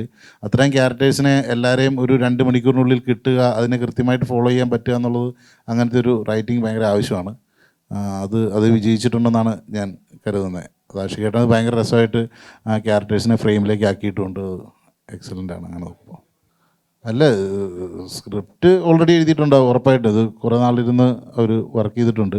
പല ഡ്രാഫ്റ്റുകൾ ഇപ്പം ഞാൻ തന്നെ ഷൂട്ട് തുടങ്ങുന്നതിന് മുമ്പ് പല ഡ്രാഫ്റ്റും പല ചേഞ്ചസും ഒക്കെ ആയിട്ട് പലതവണ കേട്ടിട്ടുണ്ട്. ഒരു ക്ലാരിറ്റി ഉണ്ടാവും. പിന്നെ ഉറപ്പായിട്ടും അപ്ഡേഷൻസ് ഉണ്ടാവും, ഇംപ്രൊവൈസേഷൻ സെറ്റിൽ ഉണ്ടാവാറുണ്ട്. അതാണ് സംഭവിക്കുന്നത്. ഇതിപ്പോൾ നമുക്ക് കിട്ടുന്ന ക്യാരക്ടറിനെ അങ്ങനെ ചെയ്ത് പ്രസൻറ്റ് ചെയ്ത് വരുമ്പോഴത്തേക്ക് ഉണ്ടാകുന്ന ചെറിയ ഇംപ്രൊവൈസേഷൻസ് ആയിരിക്കും, അല്ലെങ്കിൽ കറക്ഷൻസ് പുതിയ ഫീഡുകളൊക്കെ ആയിട്ട് ചെയ്യാം. അത്രയേ ഉള്ളൂ. നമ്മളിപ്പം എത്രയോ വർഷമായിട്ട് സിനിമകൾ ഓരോ സീസണിൽ 4, 5, 6 സിനിമകൾ വരുന്നു. ഒരു സമയത്തും ഒരു സിനിമയുടെ വിജയം മറ്റൊരു സിനിമയ്ക്ക് ആളെ കുറയ്ക്കുന്നതായിട്ട് ഇതുവരെ കണ്ടിട്ടില്ല. ഏത് സീസണിലായാലും 2 നല്ല സിനിമ വന്നിട്ടുണ്ടെങ്കിൽ 2 പടം ഓടും, 4 നല്ല സിനിമ വന്നു കഴിഞ്ഞാൽ 4 ഓടും. ഇനി ഒരു പടവും നല്ലതല്ലെങ്കിൽ ഒരു പടം ഓടത്തില്ല. അതാണ് അതിൻ്റെ റിയാലിറ്റി എന്നാണ് തോന്നുന്നത്. ഒന്നിനൊരു കോമ്പറ്റീഷനൊന്നും അല്ല. നമ്മൾ എന്തായാലും ക്രിസ്മസിന് ഇഷ്ടം പോലെ അവധി ദിവസമുണ്ട്. 3, 4, 5 നല്ല പടം വന്നാലും കാണാനുള്ള സമയമുണ്ട്. വീട്ടിൽ നിന്ന് നമ്മളെ സൗകര്യത്തിൽ പകുതി കണ്ടിട്ട് നമുക്ക് അവിടെ പോയിട്ട് കാപ്പ് കുടിച്ചിട്ട് വന്ന് വീണ്ടും ബാക്കി കാണാം. അല്ലെ പിള്ളേരിടയ്ക്ക് വഴക്കുണ്ടാക്കും, അവിടെ പിള്ളേരെ സമാധാനിപ്പിച്ച് ബാക്കി കാണാം. അതുമല്ല തിയേറ്റർ സിനിമ. ഇത് രണ്ടും എൻറ്റയർ ഡിഫറെൻ്റാണ്. തിയേറ്റർ എക്സ്പീരിയൻസും നമ്മുടെ OTT അതിൻ്റെ ഭയങ്കര ഡിഫറൻസാണ്. ഇത് നമ്മൾ കമ്പയർ ചെയ്യാനേ പാടില്ല. ഇതൊരു സിനിമയുടെ വേറൊരു സിനിമ വന്നുകൊണ്ടാണ് ആ സിനിമ ഒരു സിനിമ ശ്രദ്ധിക്കാതെ പോടെയെന്ന് എനിക്ക് തോന്നിയിട്ടില്ല. ഇന്നുവരെ അങ്ങനെ മലയാളത്തിലൊരു എനിക്ക് അങ്ങനെ ഒരു അനുഭവം തോന്നിയിട്ടില്ല. വേറൊരു സിനിമ ഭയങ്കര വിജയത്തിൽ ഓടുന്നതുകൊണ്ട് വേറെ സിനിമയ്ക്ക് ആളില്ലാണ്ട് പോകുന്നു, അങ്ങനത്തെ ഒരു അവസ്ഥയൊന്നുമില്ല. നമുക്കിപ്പം നല്ലൊരു സിനിമയാണെങ്കിൽ ആരും തിയേറ്ററിൽ നിന്ന് മിസ് ചെയ്യാലെന്ന് എനിക്ക് തോന്നണത്. നമ്മുടെ ആവശ്യമാണല്ലോ നല്ലൊരു സിനിമ തിയേറ്ററിൽ വരുമ്പോൾ തിയേറ്ററിൽ തന്നെ കാണുക എന്നുള്ളത്.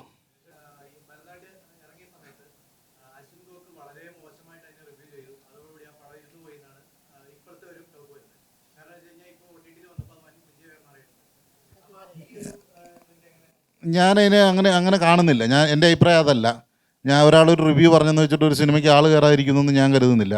ഒരാളുടെ റിവ്യൂവിനെ ബേസ് ചെയ്തിട്ടൊന്നും അല്ല മലയാള സിനിമ അല്ലെങ്കിൽ ഇൻഡസ്ട്രി നിലനിൽക്കുന്ന അല്ലെങ്കിൽ ആളുകൾ കയറുന്നതൊക്കെ. ആളുകൾ ഇപ്പം അതിനെ ചെറുതായിട്ട് ചിലപ്പോൾ സ്വാധീനിക്കുമായിരിക്കും, എന്നല്ലാതെ അത്രയ്ക്കൊക്കെ ഉള്ളതെന്നാണ് ഞാൻ കരുതുന്നത്. ഇനിയിപ്പോൾ ഒരാൾക്കോ അല്ലെങ്കിൽ ഒരു റിവ്യൂറിനോ അല്ലെങ്കിൽ 2, 3 പേർക്കൊരു സിനിമ ഇഷ്ടപ്പെട്ടില്ല എന്ന് കരുതി ആ സിനിമ പോപ്പുലർ ആകാതിരിക്കണം എന്നൊന്നും ഒരു നിർബന്ധമില്ല. ആളുകൾ ഒരു മൗത്ത് പബ്ലിസിറ്റിയിൽ അല്ലെങ്കിൽ ഇപ്പം നമ്മൾ വളരെ കുറച്ച് ആളുകളായിരിക്കും ഒരു റിവ്യൂ കണ്ടിട്ടൊക്കെ സിനിമയ്ക്ക് പോകുന്നതെന്ന് എനിക്ക് തോന്നണേ, ഞാൻ വിശ്വസിക്കുന്നത്.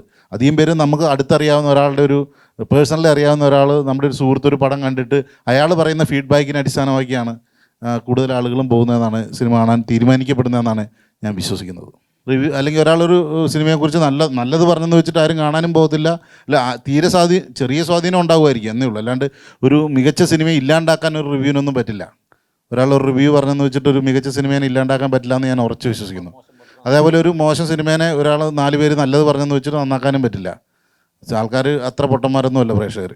സ്ത്രീ കഥാപാത്രങ്ങൾ വരണം എന്നാണ് പറയുന്നത്. അന്നും ഇന്നും എന്നും ഉണ്ടാവണം എന്ന് തന്നെയാണ് പറയുന്നത്. സ്ത്രീകൾക്ക് പ്രാധാന്യമുള്ള കഥാപാത്രങ്ങൾ ഉണ്ടാക്കണം എന്നാണ് പറയുന്നത്. പക്ഷെ അതിനൊരു വ്യത്യാസമായിരിക്കും ഈ പടം തീർച്ചയായിട്ടും. ഈ സിനിമ പുരുഷ കഥാപാത്രങ്ങളെക്കാളും കൂടുതൽ ഹീറോയിസം ഇതിൻ്റെ സ്ത്രീ കഥാപാത്രങ്ങളാണ്. പൊന്നമ്മ ഒറ്റ വെടിയേ വെക്കുന്നുള്ളൂ, പക്ഷേ ബാക്കിയുള്ളവർ എത്ര വെടി വെച്ചിട്ട് ഒരു കാര്യമില്ല, 1.5 വെടിയത്. അപ്പോൾ ഇവിടെ എല്ലാ സ്ത്രീ കഥാപാത്രങ്ങളും ഇതിനകത്ത് എല്ലാവരും ഭയങ്കര ഹീറോയിക് ആയിട്ടുള്ള ഒരു ഫീൽ ഉണ്ടാകുന്നുണ്ട്. സ്ത്രീ എന്ന് പറഞ്ഞ് മാറ്റി നിർത്തേണ്ട കാര്യമേ ഇല്ല. ഈ സിനിമ ഒരിക്കലും അങ്ങനെയല്ല. വെറുതെ പറയുകയാണ് സ്ത്രീ പുരുഷൻ എന്നൊക്കെ പറഞ്ഞാൽ സിനിമയിൽ അങ്ങനെയില്ല. അല്ല, ആരും മനഃപൂർവ്വം സ്ത്രീകളെ താഴ്ത്തി കാണിക്കാൻ വേണ്ടി പടമെടുക്കുന്നതല്ലല്ലോ. ഒരു കഥ ചെയ്യുമ്പോൾ കഥയ്ക്കനുസരിച്ചുള്ള കഥാപാത്രങ്ങൾ വരുന്നതല്ലേ. ഇപ്പോൾ ഈ സിനിമ കണ്ടാൽ നിങ്ങൾക്ക് എല്ലാവർക്കും അറിയാം എത്രത്തോളമാണ് സ്ത്രീകൾക്ക് ഇമ്പോർട്ടൻസ് എന്നുള്ള എല്ലാവർക്കും അറിയാം.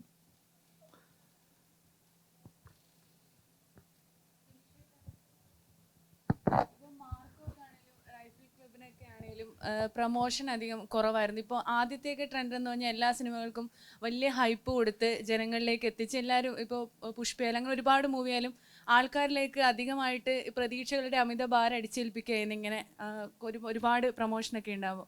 അപ്പോൾ റൈഫിൾ ക്ലബ്ബൊക്കെ ഈ പ്രൊമോഷൻ കുറവായിരുന്നു. നമ്മൾ സിനിമ കഴിഞ്ഞിട്ടാണ് ഇപ്പോൾ പ്രസ് മീറ്റ് ആയാലും വെച്ചിട്ടുള്ളത്. ഇപ്പോൾ മാർക്കോ ആയാലും നാളെ റിലീസിന് എത്തണം. അപ്പോൾ അത് ഈ നേരത്തെ റിവ്യൂവിൻ്റെ കാര്യം പറയും. ഇപ്പോൾ റിവ്യൂവിനെയൊക്കെ അങ്ങനെ പേടിച്ചിട്ടാണോ അതോ അങ്ങനെ ആൾക്കാരിൽ നിന്ന് ഇത്രയും ഹൈപ്പ് കൊടുത്തിട്ട് പടം ഇങ്ങനെ ആവും അങ്ങനെയൊക്കെയുള്ള റിവ്യൂകൾ വരുന്നത് കൊണ്ടാണോ ഇപ്പം അങ്ങനെ ഒരു ട്രെൻഡ് മാറിക്കൊണ്ടിരിക്കുന്നത്? ഒരു ട്രെൻഡ് മാറിയെന്നൊന്നും എനിക്ക് തോന്നല്ല. അത് ഓരോ സിനിമയുടെ മാർക്കറ്റിംഗ് സ്ട്രാറ്റജി അനുസരിച്ചായിരിക്കും അത് അങ്ങനെ ചെയ്യപ്പെടുന്നത്. പിന്നെ എന്ന് വെച്ചാൽ നമ്മൾ സിനിമയിൽ പ്രവർത്തിച്ച കുറച്ച് ആൾക്കാർ സിനിമ ഇറങ്ങുന്നതിന് മുമ്പ് വന്നിരുന്നിട്ട് ഭയങ്കര തള്ളി ഭയങ്കര സിനിമയാണ്, നിങ്ങളെല്ലാവരും പറഞ്ഞ ആനയാണ് കുതിരയാണ് എന്ന് പറയുന്നതൊക്കെ എത്രമാത്രം എഫക്റ്റീവാണ് എന്നെനിക്ക് തോന്നണില്ല. ഇതിലൊക്കെ ഇപ്പം കാരണം ഇപ്പം നമുക്കൊരു സിനിമ ഇന്നിപ്പം ഇറങ്ങി, ഇന്ന് റിലീസായി, രാവിലത്തെ ഷോ കഴിഞ്ഞ് ഉച്ച കഴിയുമ്പോഴത്തേക്കും കേരളത്തിൽ ഇപ്പോൾ ഒരു സിനിമയോട് അടുത്ത് നിൽക്കുന്ന അല്ലെങ്കിൽ സിനിമ കാണുന്ന കേരളത്തിലെ ഒരു 90% പ്രേക്ഷകനും ഈ സിനിമയെക്കുറിച്ചുള്ള റിവ്യൂ അല്ലെങ്കിൽ അഭിപ്രായം, ആളുകളുടെ അഭിപ്രായം കിട്ടിക്കഴിഞ്ഞ് അവരിന്ന് തന്നെ തീരുമാനിച്ചിട്ടുണ്ട് ഈ ആഴ്ച ഈ സിനിമ കാണണോ വേണ്ടയോ എന്നുള്ളത്. കേരളത്തിലെ മുഴുവൻ പ്രേക്ഷകരും തന്നെ തീരുമാനിച്ചിട്ടുണ്ട്. അപ്പോൾ അതിന് വേണ്ടിയിട്ട് നമ്മളിങ്ങനെ ഒരു മാസങ്ങളുടെ ഒരുക്കമൊന്നും ആവശ്യമില്ല എന്നുള്ളതാണ് തോന്നുന്നത്. അല്ലെങ്കിൽ ഈ സാഹചര്യത്തിൽ അതിപ്പോൾ ഇന്ന് രാവിലെ പടം റിലീസായി വൈകുന്നേരം ആയപ്പോൾ എല്ലാവരും പറഞ്ഞിട്ടുണ്ട് പടം നല്ലതാണോ അല്ലയോ എന്നുള്ളത്. അപ്പോൾ അതനുസരിച്ച് ആൾക്കാർ ടിക്കറ്റ് എടുക്കും, സിനിമ കാണും, അത്രയേ ഉള്ളൂ. അതിനകത്ത് ഭയങ്കര ഒരു പ്രീ തള്ളിൻ്റെ ആവശ്യമില്ല എന്നാണ് ഞാൻ പറഞ്ഞത്. അത് ജസ്റ്റ് ആൾക്കാരെ ഒന്ന് അറിയിക്കുക എന്നുള്ളതാണ് അത്ര ആവശ്യമുള്ളൂ എന്ന് തോന്നുന്നു. ഞാനിപ്പോൾ ഇത് അനാവശ്യമായിട്ട് പറയാൻ തോന്നും, അഹങ്കാരമായിട്ട് ചിലപ്പോൾ തോന്നും, സത്യമായിട്ടുള്ള കാര്യമാണ്, പറയണമെന്ന് തോന്നിയോണ്ട് പറയുക. ഞാനൊരു 42 വർഷമായി സിനിമയിൽ നിൽക്കുന്നു. അന്ന് ഈ റിവ്യൂ പരിപാടിയൊന്നുമില്ല. സിനിമ വരുന്നു, നാന, വെള്ളി നക്ഷത്രം, അങ്ങനെ ചിത്രകാർത്തി, അങ്ങനെ കുറേ മാഗസിനുണ്ട്. അതിനകത്ത് കൊള്ളാമെങ്കിൽ കൊള്ളാമെന്ന് പറയും, അല്ലെങ്കിൽ സിനിമ തിയേറ്റർ നല്ലതാണെങ്കിൽ ഓടും. ഇപ്പോഴും അതാണ് അവസ്ഥ. അല്ലാതെ ഈ റിവ്യൂ കൊണ്ട് നടന്ന ആളല്ല ഞാൻ ഇനി നിൽക്കാൻ പോകുന്നത് റിവ്യൂ കൊണ്ട്. അപ്പോൾ റിവ്യൂ പറഞ്ഞിട്ട് അതിൽ ഭയങ്കര ബോറാണെന്ന്, ഞാൻ ബോറായിട്ട് അഭിനയിച്ചാൽ റിവ്യൂ പറഞ്ഞ് ബോറാന്ന് പറഞ്ഞു. ഞാൻ നന്നായിട്ട് അഭിനയിച്ചിട്ട് ബോറാന്ന് പറഞ്ഞാൽ പ്രേക്ഷകൻ സമ്മതിക്കില്ല. ഞാൻ എന്തുകൊണ്ട് ഇത്രയും വർഷം നിൽക്കുന്നു? പ്രേക്ഷകന് ഇഷ്ടമുള്ളതുകൊണ്ടാണ്. അല്ലാതെ ഒരുത്തൻ അവിടെ ഇരുന്നുകൊണ്ട് അയാൾ ഭയങ്കര ബോറാന്ന് വേഷം കെട്ടിയിട്ട് പറഞ്ഞുകൊണ്ട് ഞാൻ മോശമാവില്ല. It's A fact. ഇയാൾ എങ്ങനെയുണ്ട്, ഇയാളുടെ സിനിമ എങ്ങനെയുണ്ട്, പ്രേക്ഷകനാണ് തീരുമാനിക്കുന്നത്. അല്ലാതെ ഏതെങ്കിലും ഒരുത്തനെ ഇരുന്നുകൊണ്ട് പറഞ്ഞു കഴിഞ്ഞാൽ അതാണ് അംഗീകരിക്കേണ്ടത്. അത് വളരെ ബാലിശമായ ചോദ്യമാണ്, ബാലിശമായ വിശ്വാസമാണ്. നിങ്ങളുടെ ഒരാൾ പറഞ്ഞു കഴിഞ്ഞാൽ സിനിമ പൊളിക്കാമെന്ന് ഒരിക്കലും നടക്കില്ല. കലാകാരൻ അവൻ സൃഷ്ടിക്കുന്ന കലാരൂപം പ്രേക്ഷകൻ ഇഷ്ടപ്പെട്ടാൽ ഡെഫിനറ്റായിട്ടൊന്ന് നന്നായിരിക്കും. ഇഷ്ടപ്പെട്ടാൽ മോശമാണെങ്കിൽ പറഞ്ഞോളൂ. പക്ഷെ ഒരാൾ പറഞ്ഞിട്ട് അത് മോശമെന്ന് പറഞ്ഞാൽ ഒരിക്കലും ഓടാതിരിക്കുകയില്ല, പ്രേക്ഷകൻ ഇഷ്ടപ്പെടാതിരിക്കില്ല. അതിൻ്റെ ഏറ്റവും വലിയ തെളിവാണ് ഞാൻ ഇത്രയും വർഷമായിട്ട് സിനിമയിൽ നിൽക്കുന്നു. ഞാൻ നായകനായിട്ടുണ്ട്, സഹനടനായിട്ടുണ്ട്, വില്ലനായിട്ടുണ്ട്, ഗുണ്ടായിട്ടുണ്ട്, ഒരുപാട് കാലഘട്ടങ്ങൾ കടന്നു വന്നയാളാണ് ഞാൻ. അപ്പോൾ ഇന്ന് ഞാൻ നടന്ന ആളല്ല. അതുകൊണ്ട് ഞാൻ പറയുകയാണ്, എൻ്റെ എക്സ്പീരിയൻസ് വെച്ച് പറയണം, ആരെയും മോശക്കാരനായിട്ട് പറയുകയല്ല.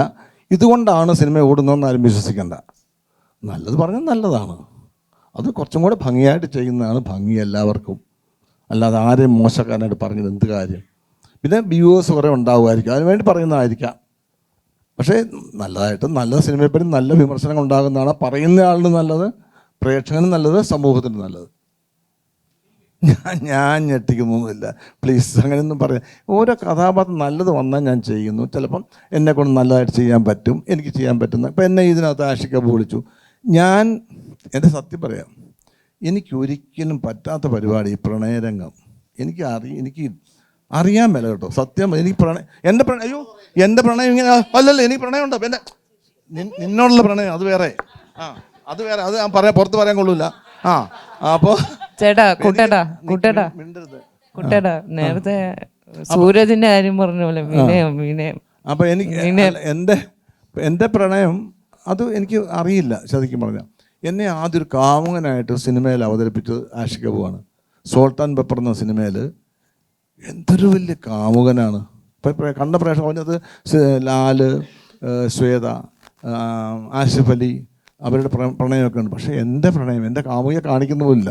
പക്ഷെ ഞാൻ ഭയങ്കര കാമുകനായിട്ട് എല്ലാവർക്കും തോന്നുന്നുണ്ട്. ആ ഡയറക്ടറുടെ മിടുക്കാണ്, എൻ്റെ മിടുക്കല്ല.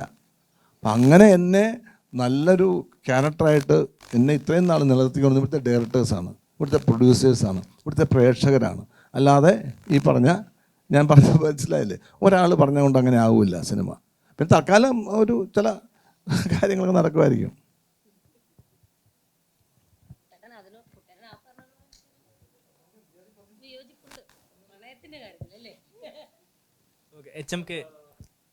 HMK ഇവിടെ over here left. Okay. Sorry, Hanuman കൈ ഒന്ന് കൈ പോക്കോ. ഓക്കെ. ഇപ്പം ഈ ബിഗ് ഡോഗ്സ് ഇറങ്ങുന്നതിന് മുന്നേ ആണ് റൈഫിൾ ക്ലബ്ബിൽ ഇന്നാവുന്നത്. സോ ആക്ടിങ് ചെയ്യുമ്പോൾ ഇത് കണ്ടിന്യൂ ചെയ്യണമെന്ന് തോന്നിയിരുന്നു, അല്ലെങ്കിൽ അതേപോലെ ബിഗ് ഡോഗ്സിന് ശേഷം ഇപ്പോൾ ഈ പറയുന്ന പോലെ ഒരു ഗ്ലോബൽ റെക്കഗ്നീഷൻ കിട്ടി. സോ അതിനുശേഷം ഈ പറയുന്ന പോലെ ആക്ടിങ്ങിൽ എത്രത്തോളം ഇമ്പോർട്ടൻസ് ആണ് ഇനി കൊടുക്കാൻ പ്ലാൻ ചെയ്യുന്നത്? Good question. നമ്മളെ ഫസ്റ്റ് ലവ് മ്യൂസിക്കാണ്. That's most important for me, right?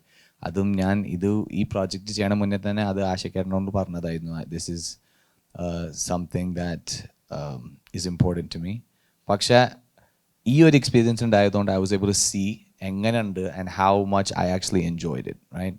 It could be because of the cast, it could be because of the director and everything, but also personally എനിക്ക് ഈ experience എനിക്ക് കിട്ടിയതുകൊണ്ടാണ് എനിക്ക് ശരിക്കും ഒന്ന് കാണാൻ പറ്റിയത് എങ്ങനെയാണ്. ഇപ്പം നമ്മൾ ഇതുവരെ ഒരു മ്യൂസിക് വീഡിയോ ഒക്കെ ഷൂട്ട് ചെയ്യുമ്പോൾ it's very different experience, right? This is entirely different experience also, but അതിൻ്റെ സിമിലാരിറ്റീസ് ഉണ്ട് ബിക്കോസ് രണ്ടും ആർട്ടാണല്ലോ. Both are it's an experience personally and for the visual the audience. അപ്പോൾ അതുകൊണ്ട് ഓൾവേസ് മ്യൂസിക്കിൻ്റെ ഫസ്റ്റ് ലവ് ആവും. പക്ഷെ അത് let's see whatever happens, right? എനിക്ക് അങ്ങനെ ഒരു ഒരു ഒരു ഒരു പ്ലാൻ വെച്ചിട്ടല്ല ഞാൻ ഇതിലേക്ക് വന്നത്, പാട്ടാണെങ്കിലും എന്താണെങ്കിലും, because it's just I do what I can get to do and I enjoy doing it and I'm going to try my best. So nalla role kittanengil, or if I see something that I enjoy, or even if I want to try something out, I'll try. But whatever it is, angane oru plan vechittalla. Let's see. And all the best for your future. Thank you, brother.